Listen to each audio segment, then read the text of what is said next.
Hello everyone, welcome to biology lecture. Myself Somnath Palicha from Saraswat International School, Vapi. We had already started a chapter called as a body fluid and their circulation.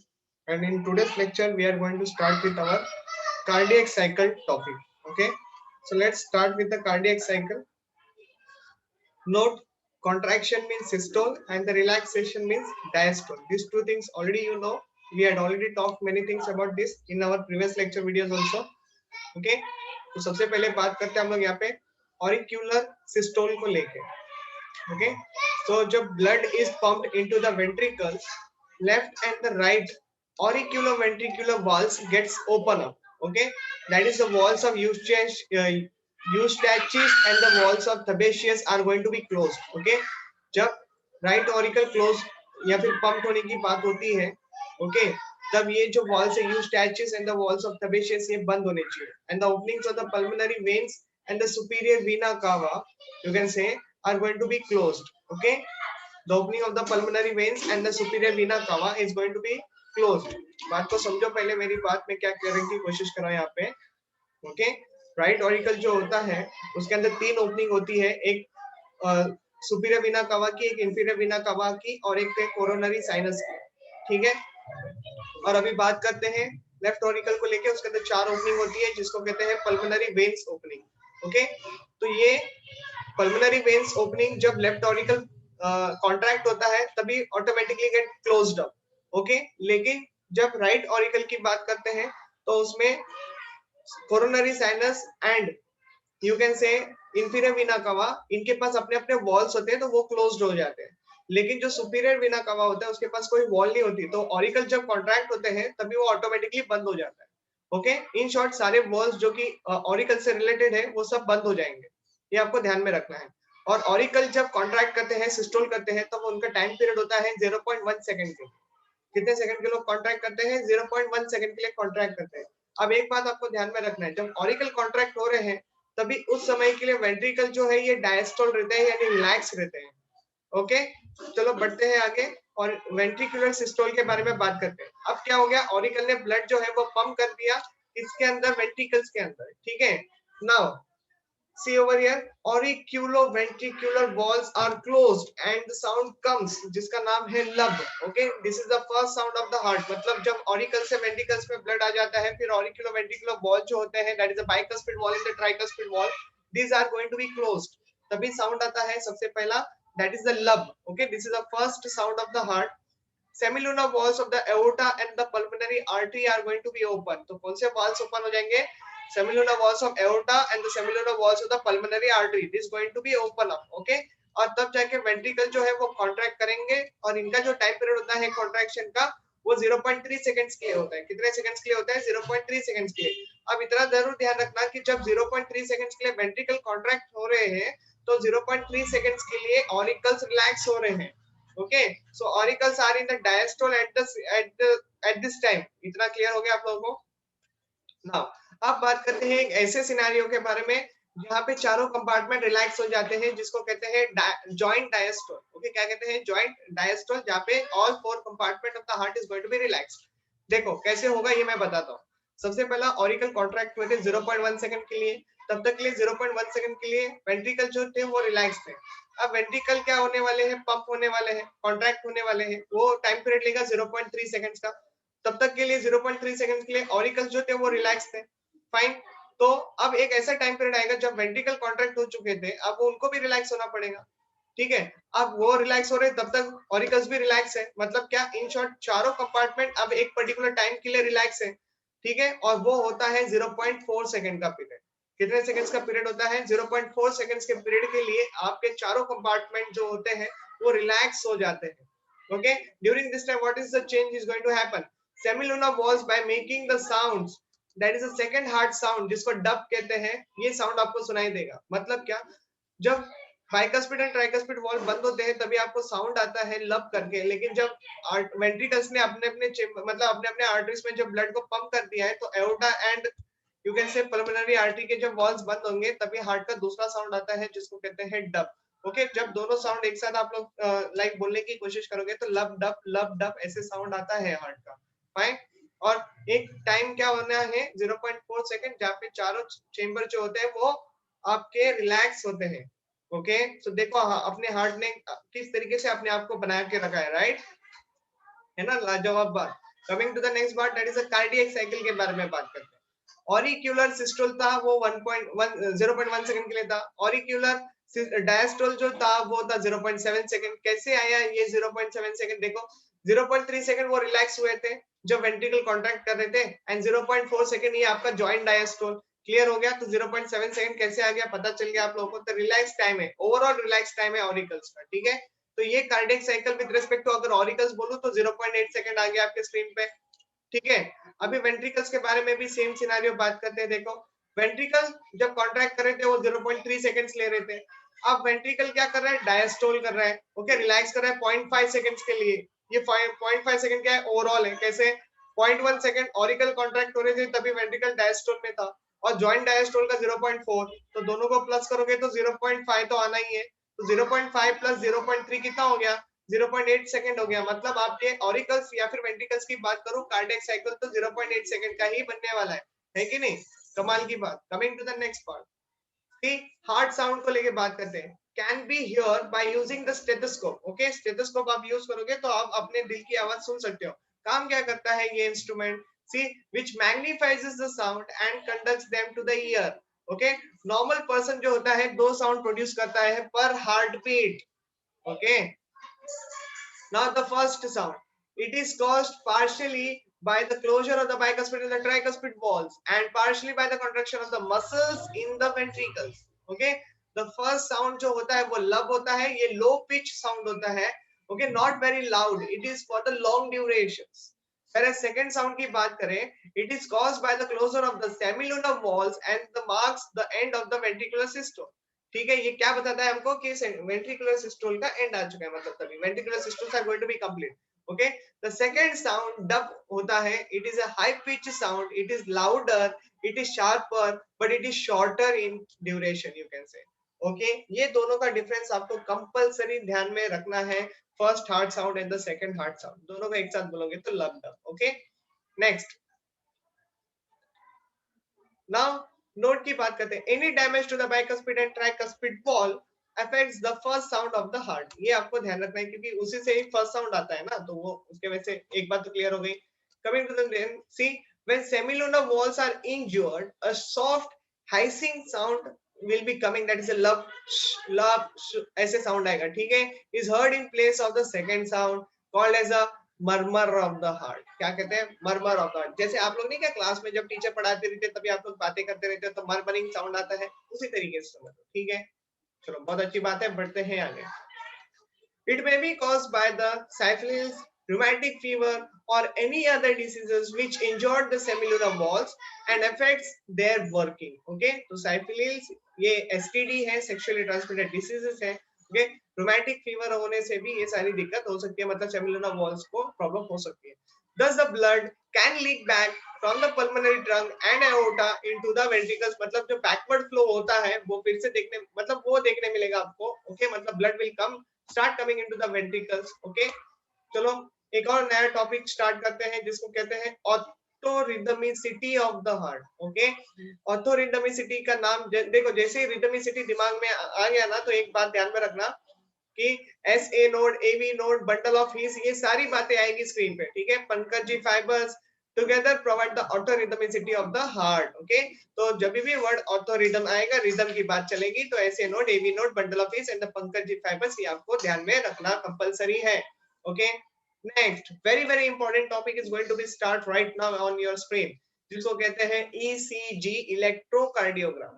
Okay, ECG is a graphical record of the electric current which is produced by the excitation of the cardiac muscles. Okay, आपको पता है हमारा heart जो है myogenic heart है। Okay, हमारा SA node जो है वो नेचुरल पेसमेकर है और हमारा एवी नोड जो है वो नेचुरल पेस सेटर है। तो ये सारी बातें हमारे हार्ट को लाइक हार्ट बीट करने में मदद करती है, ठीक है। तो चलो अभी ये इसको समझते हैं। The instrument electrocardiograph, okay, record the changes, okay, record the changes in the form of, you can say, paper. Okay,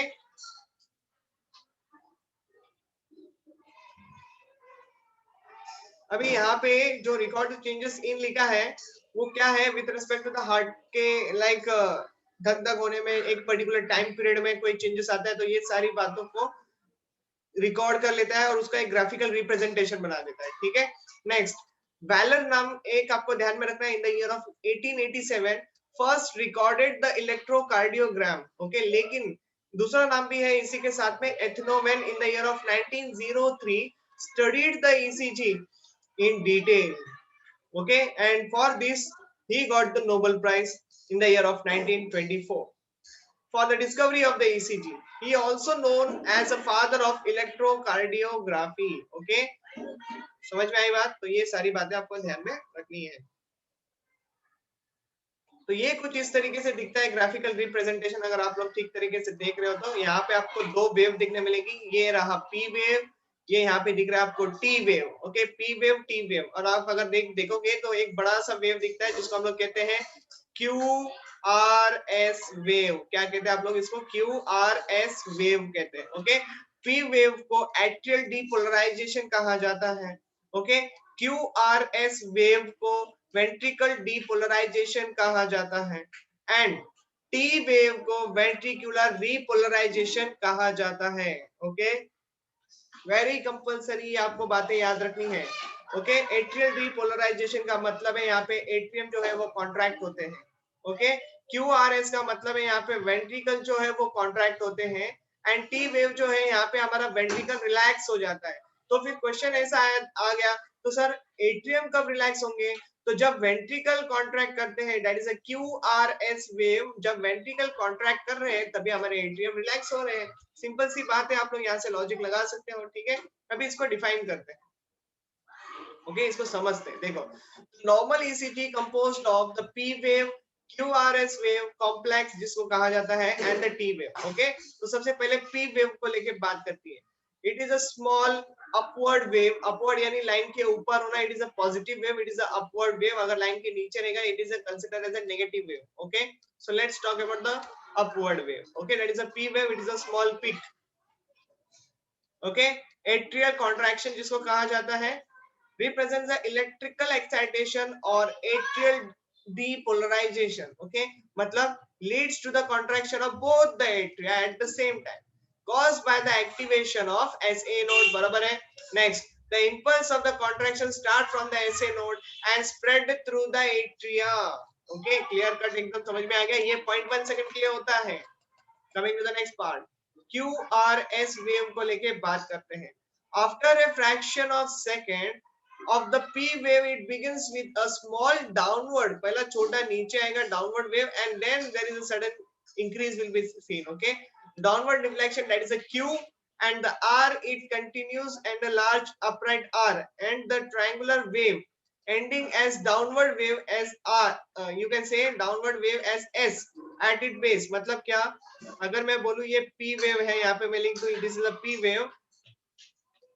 okay, so now ये थोड़ा सा नीचे गया और सडनली ऊपर आया, फिर नीचे गया एंड देन ऐसे जाके फिर ये तुम्हारा टी वेव यहाँ पे। ठीक है, this is what I means to say over here.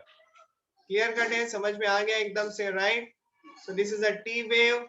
यहाँ पे लिखेंगे क्यू वेव, यहाँ पे लिख देता हूँ मैं आर एंड देन यहाँ पे नीचे लिख देते हैं एस। ओके, सो ये डाउनवर्ड चालू होता है, फिर ऊपर जाता है, फिर नीचे आता है डाउनवर्ड, फिर थोड़ा सा ऊपर एंड लाइन के ऊपर टी वेव मिल जाएगा आपको।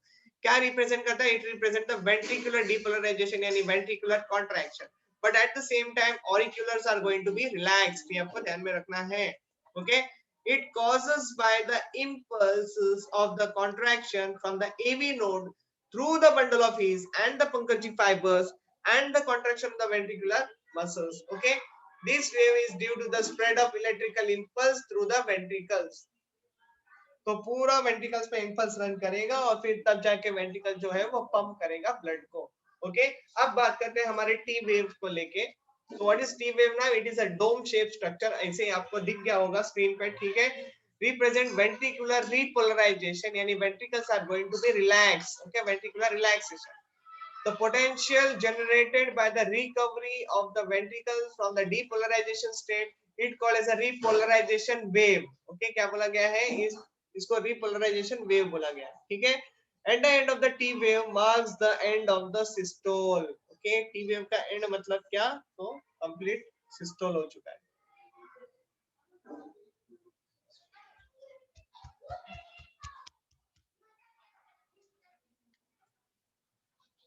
यहाँ पे आप लोगों को एक छोटा सा टाइम पीरियड दिया हुआ है, जस्ट आपके लिए है, याद रखना है, रखो, नहीं रखोगे then also it is fine, okay, optional है। ओके, पी आर इंटरवल जो होता है ये like less than 0.1 second to 0.2 seconds के लिए होता है। क्यू आर एस कॉम्प्लेक्स की बात करें तो less than 0.1 second, and the Q T की बात करें तो देखो यहाँ पे लेस देन यू कैन से 0.42 seconds. Okay, note if P wave enlarges, अगर पी वेव बढ़ जाएगा indicates atrium enlargement. Again this is a completely external part. Okay, यहाँ तक जो है वो आपको रीड करना है, that is your NCERT part. Okay, जहां पे मैं ऐसे क्रॉस मार रहा हूँ, till that period it is and just for your understanding purpose. Okay, जो अभी मैं बता रहा हूँ, तो देखो the P wave enlarges indicates क्या करता है, एट्रियम एनलार्जमेंट हो गया है। And the PR interval is also called as a PQ interval. Okay, is the time which required for impulse to travel through atria and AV node of to the remaining conducting system. Okay, एक particular time period के बारे में बात की है। Now atherosclerosis को लेके भी बात की है, जैसे कि देखो during atherosclerotic heart disease and rheumatic fever, the PR interval is lengthened is due to the inflammation of the atria and AV node. Okay, तो ये PR इंटरवल का जो एरिया है अगर वो बढ़ जाएगा, that means you have to understand कि there is some problems. Okay, the enlarged Q and R wave indicates a myocardial infection, that is a heart attack. Okay, just an extra part, ये आपको exam में नहीं पूछा जाएगा, फिर भी आपके अंडरस्टैंडिंग के लिए दिया है। ST इंटरवल रिप्रेजेंट करता है the time between the end of the spread of the impulse through the ventricles and its repolarization. Okay, thus the ST segment begins at the end of the S wave and terminates at the beginning of the T waves. Okay, खत्म हो जाता है जब T wave का beginning होता है। Okay, the ST segment is elevated in acute myocardial infarction and depressed when the heart muscles receive insufficient oxygen.